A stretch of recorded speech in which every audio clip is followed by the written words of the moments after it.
தேவன் உண்மையுள்ளவராக இருக்கிறார். அவர் நம்ம திராணிக்கு மேலாக சோதிக்கப்படுவதற்கு அவர் இடம் கொடுக்க மாட்டாரு. அவருடைய பிள்ளை, என் பிள்ளைக்கு போதும் போதும், சோதனை காலங்கள் போதும், அதுக்கு இடம் கொடுக்கவே நினைச்சு மாட்டாராம். இடம் கொடாமல் சோதனை தாங்கத்தக்கதாக, சோதனை தாங்கக்கூடிய பலன் அவர் கொடுக்கிறவர் அவர் மாத்திரதான். எத்தனை சோதனைகள் வரட்டும், எவ்வளவு கஷ்டங்கள் வரட்டும், எவ்வளவு பாடுகள் வரட்டும், ஒரு பிள்ளைகள் மூலமாக வரலாம், இல்லைன்னா பெற்றோர்கள் மூலமாக வரலாம், இன்னும் உடன் பிறந்த சகோதரர் மூலமா நமக்கு என்ன செய்யலாம், சோதனைகள் வரலாம்.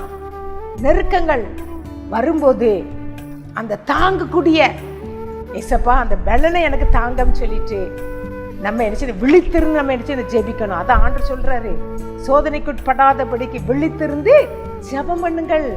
நம்ம ஜெபம் பண்ணணும். சோதனை வரும், வரலன்னு சொல்ல முடியாது.